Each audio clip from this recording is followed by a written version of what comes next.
the reality.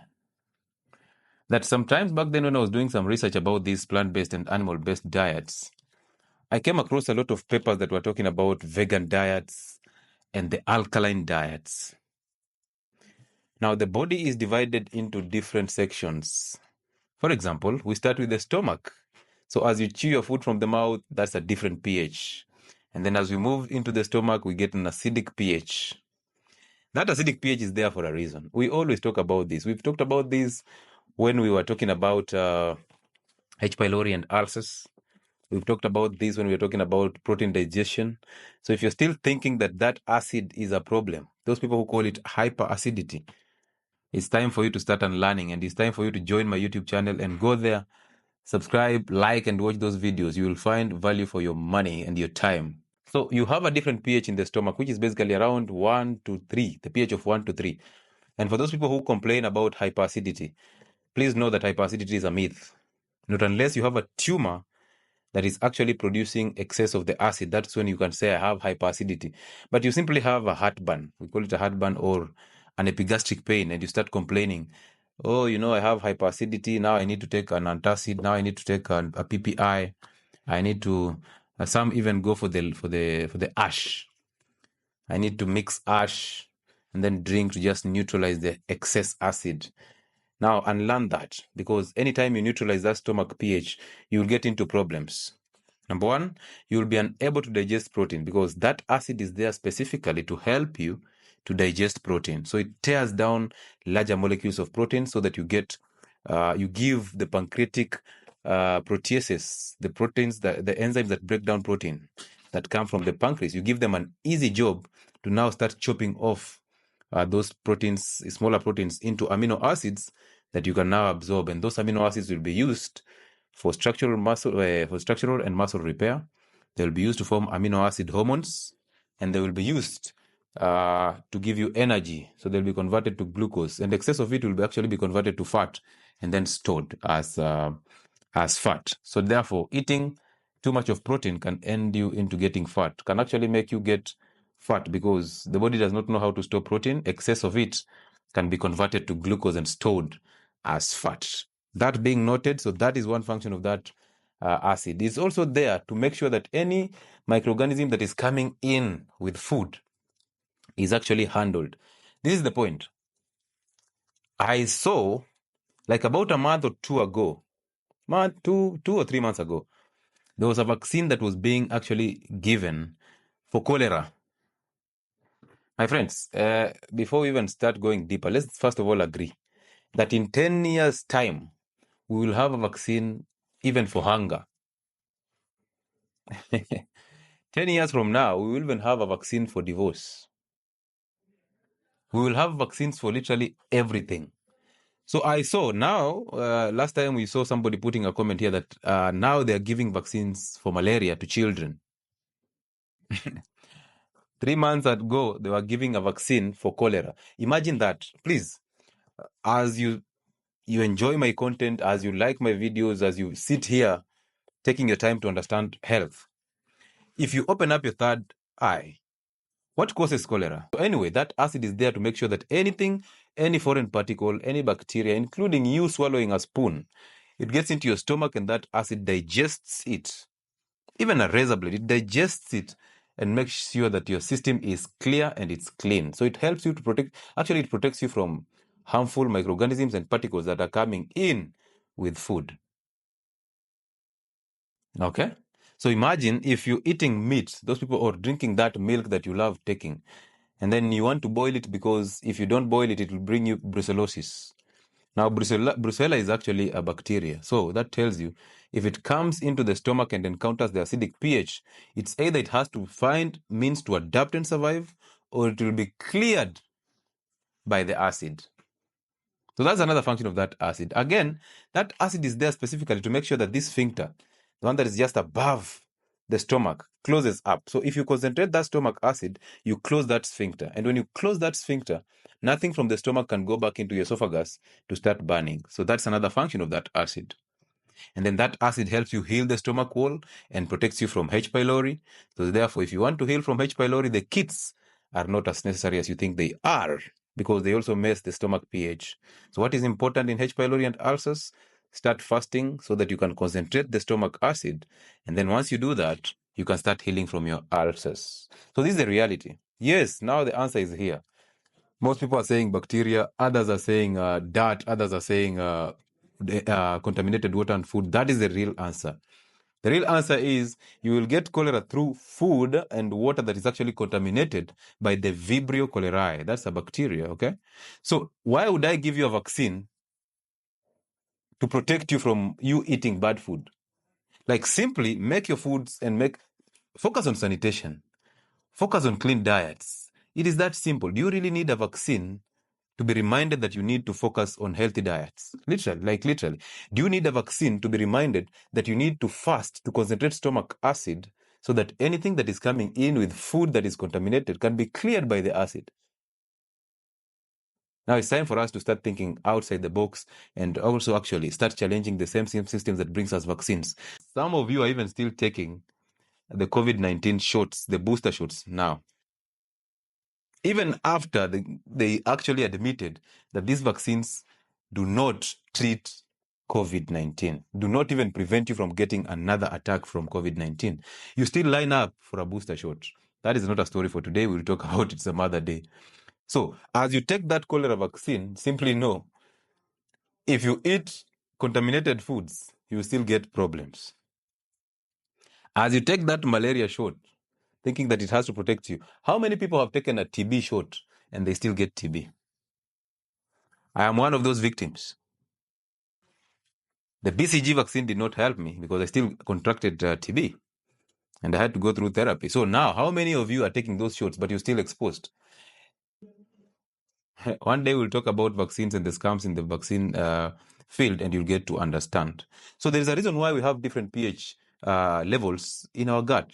So as you move into the small intestine, the pancreas produces bicarbonates so that it can neutralize the stomach pH, the acidic pH that is coming with food from the stomach into the small intestines. Because in the small intestines, we want the pH to be basic so that we can digest fat and then we can now absorb the food. So we cannot afford an acidic pH in the small intestines.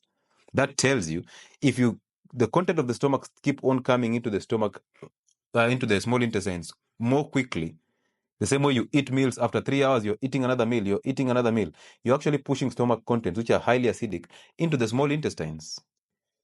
Now that will be a problem to you because you start burning or destroying the epithelial cells that line the small intestines.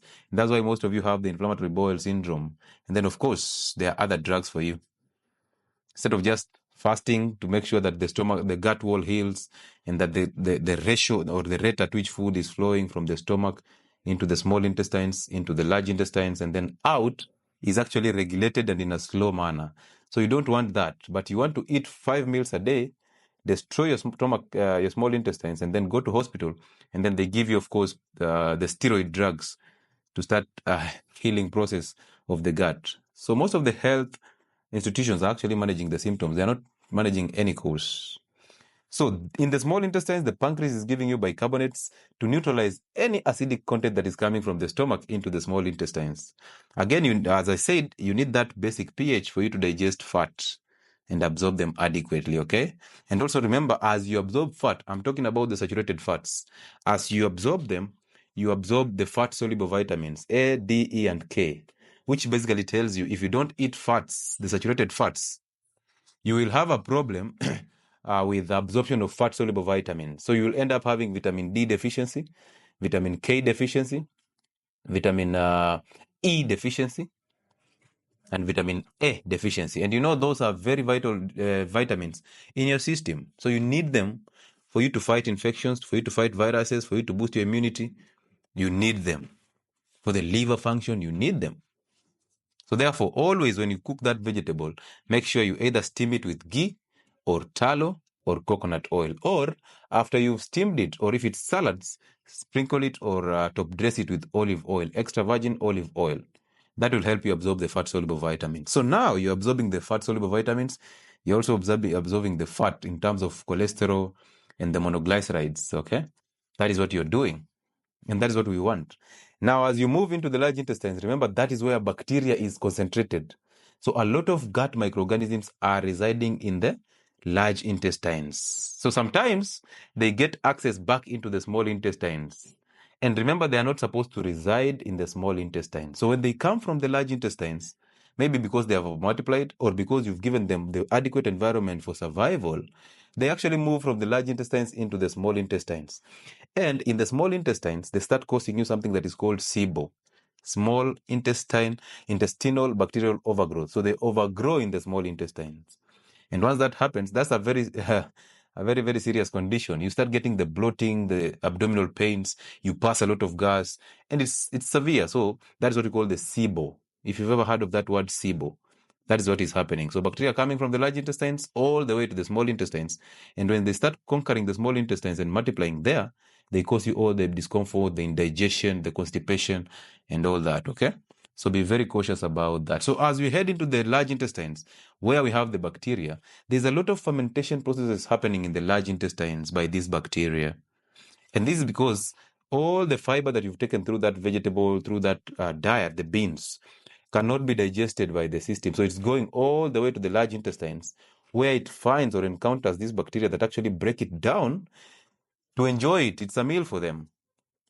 And then when they enjoy this meal, they give you B vitamins. So it's a symbiotic relationship. You give them fiber, they enjoy it, and then they give you B vitamins. However, for those people who are experiencing constipation, this is the time that you're supposed to reduce the amount of vegetables and the fiber that you're taking in. I have seen people being advised, if you're going through constipation, you're supposed to drink water, a lot of water. So doctors tell you drink a lot of water. That's a lie, because your gut is not a tube that you just drink water in your mouth and it goes and dilutes the hard stool in your rectum. That is not true. That water has to be absorbed and then goes all and is going to be excreted through the kidneys. So as you drink that 2 liters of water every day, thinking that this water is going to dilute the stool so that you can have an easy loo, you're lying to yourself. That water is not going to even end up in the rectum. You still have constipation. So what do you do when you have this constipation? Simply reduce the fiber that you're taking in. At least take vegetables twice a week during that moment in time until your system stabilizes. Because what you're actually doing is you are overfeeding this bacteria. And you know very well, if you eat that ugali at lunch hour, you eat serious ugali and then you add on the vegetables, the next thing that is going to happen, you're going to start feeling drowsy and you'll sleep, because there's a lot of energy, there's a lot of calories, there's also a lot of blood flow that is supposed to go into the stomach to help you digest. So therefore, other organs like the brain, like the liver, the kidneys, will start being deprived of the blood flow. The percentage of blood that is supposed to flow into all other organs is reduced, because we have to concentrate on your gut to help you digest. So what do you do at this moment in time? The only thing you're supposed to do is reduce the vegetable intake. And then if you're taking that water for adequate rehydration, at least add in salt. Drink salty water. See how constipation disappears. You will not need lactulose. You will not need dulcolax. You will not need bisacodyl. Do I need to explain even further? Now, remember, my reason to exist is because I want to take you one generation back. Our traditional men, they used to focus on preventive therapy. So they used to look at what is causing this disease. Is it diets? Is it the environment? What is actually the cause of this disease? And once they realize the cause, now they tell you to start stopping that cause. That was the easiest way to treat. But now conventional medicine, what it does is it has realized that you have this disease, maybe that constipation. And instead of telling you to reduce what you've been eating, at least reduce the amount of meals that you're eating and the frequency. Reduce the fiber so that your system, your bacteria now don't have too much to eat and become reluctant, and now they can't help you to digest food. What they do is they go ahead and give you a purgative. A purgative is an agent that empties your bowel. Now you go and empty your bowel completely. You even empty the good bacteria from the bowel. Now again, you start suffering from other constipation immediately after you've taken that lactulose. Why? Because you actually cleared the bacteria that was supposed to actually help you again to break down the fiber that is coming with the diets. You're going to have a very bulky and very hard stool because there are no bacteria to digest the fiber. It's full of fiber. And that's a problem. So you see what they do? They actually empty your bowel, like literally. So yes, you'll find the relief because, I was so bloated. This also goes to my Kushite people. Anytime you have you've lacked stool for about 2 days. You want to take a bowel emptying agent. You go and take that suspension. You go and take that tablet. Just want to empty the bowel. Just because you've not gone to the loo does not mean you have constipation. So stop going and take those drugs to just empty your bowel, because you'll clear the good bacteria from the gut. And now you will now have to make this fermented cabbage or the kefir or the kimchi to just replace the bacteria. Okay, so you'll need a pre and probiotic again. That is tough. That is hard on you. I understand that, yes, you've been brainwashed to think just because you did not go to the loo, now you need to empty your bowel through medicines. But the reality is this: you did not have an adequate or an optimum emptying of the bowel, not because of any other thing, but because of what you've been eating.